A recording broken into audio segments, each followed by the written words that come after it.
90% das mulheres que fazem visita, 90%, e essa pauta tá lá no Supremo, são pegas por conta da revista íntima.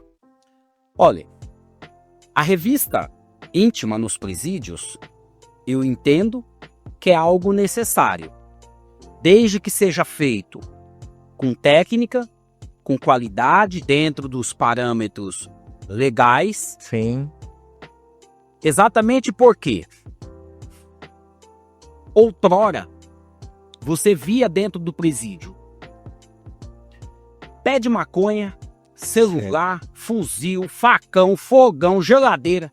Peraí, Exatamente. me ajuda. Me ajuda.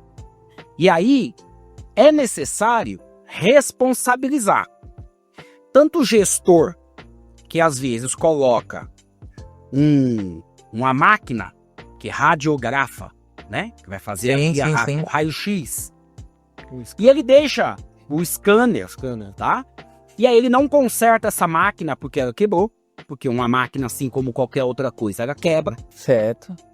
Agora, a questão é, a visita íntima, e por que nós falamos íntima? Porque em alguma medida, e sobretudo mulheres, esconde na cavidade genital, Exato. geralmente, droga. Exato. Mas também aparelho de celular, uma peça ou outra de arma. E isso precisa também ser evitado. Então veja, se o scanner, se a máquina de raio-x for suficiente, não há necessidade desse toque. Certo. Se você for para países mais avançados, o toque às vezes mal existe no cumprimento, quanto mais na revista íntima. Exato. Então eu entendo que a revista ela é necessária.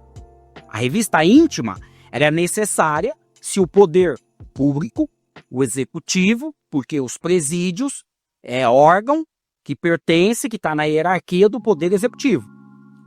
Então, a visita íntima feita manual, ela só vai ser necessária se o poder executivo for incompetente para colocar uma máquina. Exato. E se essa máquina quebrar, de novo, o poder executivo precisa ser competente para poder consertá-la. Num primeiro momento, para a primeira pergunta, essa é a forma como eu me posiciono. Certo.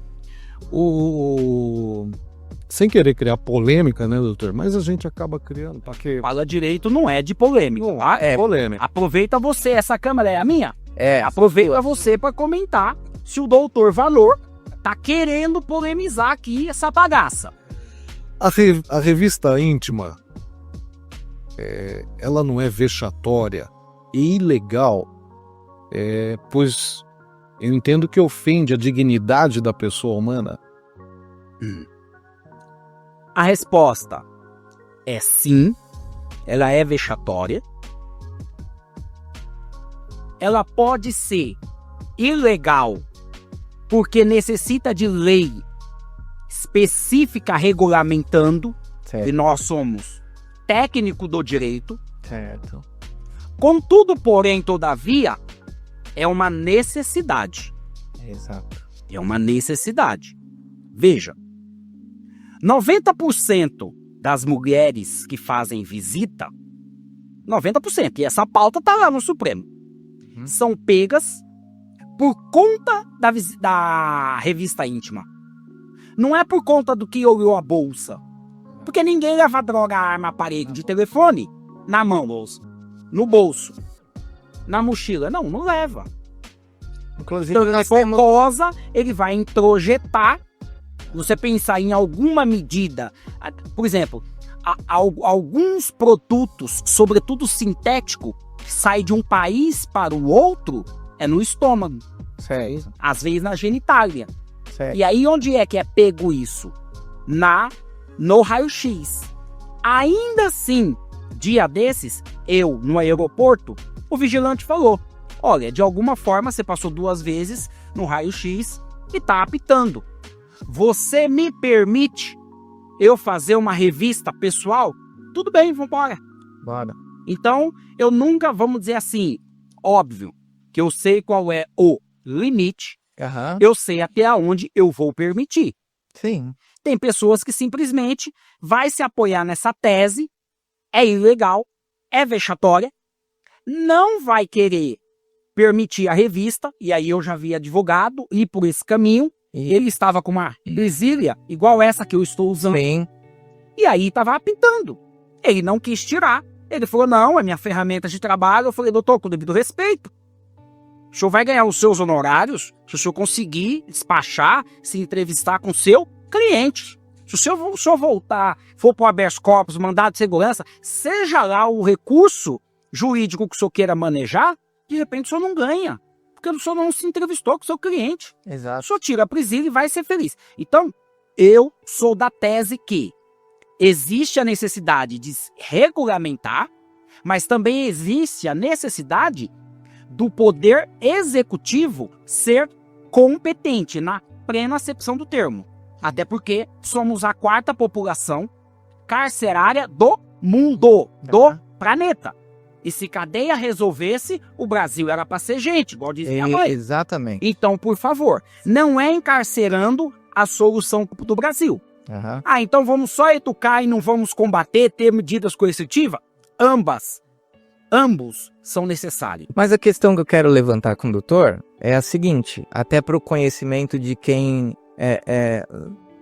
às vezes não sabe como é a máquina do direito penal, a máquina dentro de um presídio, e os advogados criminalistas, eles sabem.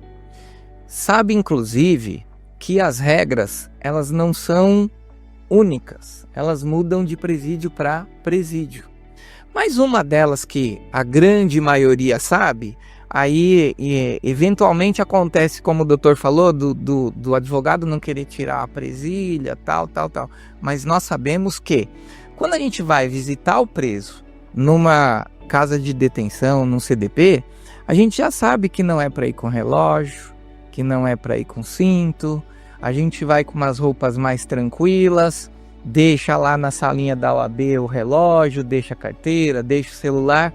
Não é correto, doutor? Sim. Aí, a minha pergunta é, nós, operadores do direito, que atuamos lá, a gente sabe como funciona e a gente jamais vai criar atrito, sendo que, como o doutor falou, a gente precisa falar com o nosso cliente. Eu não quero brigar aqui com a agente carcerário, eu quero entrar lá, né? Não tem... será que não teria uma forma da gente também passar essa informação para a população? E eu não digo que é a visita daquele preso primário, que ele não sabe, às vezes é orientado errado. E dentro da primariedade que a gente tem muito dessas questões da visita tentar entrar com alguma coisa, né? Porque quem já é lá de dentro, né? Não teria como o Estado, assim, através de uma campanha, orientar a visita? Olha só. Veja.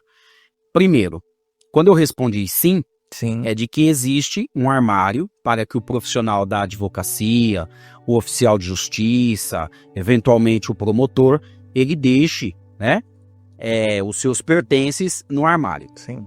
Agora, não existe nenhum regramento propriamente impedindo Sim. o profissional da advocacia a entrar com relógio. Certo. Até porque a conversa com o cliente, a entrevista com o cliente, se dá no parlatório.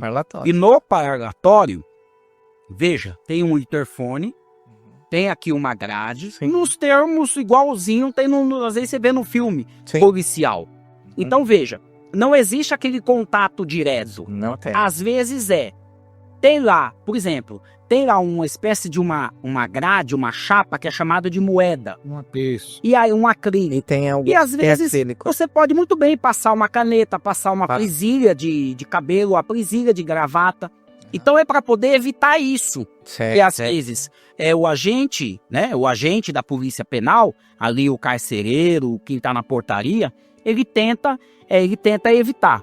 O X da questão ele vai dizer que ele tem uma portaria administrativa. Certo. Ocorre que nós, sendo técnico do direito, nós sabemos que a norma ela precisa decorrer da lei. e não propriamente de uma portaria administrativa que impede. Exato. E aí, eu fico no bom senso. Eu, como advogado criminal, que milito 24 horas por dia, Sim. o que eu sempre digo é, o bom senso resolve muita coisa. Inclusive essa orientação para a família. Sim. O que a SAP, que é a Secretaria de Administração Penitenciária, faz. Por escrito, ela dá um formulário, uma lista dizendo, isso não pode entrar, isso não pode entrar, isso não pode entrar. E olha, me perdoe, me desculpe, mas você dizer vamos dizer assim, pro delinquente, tá aqui a cartilha, você não pode traficar, papo furado. Não, corta essa. Você enxugar gelo.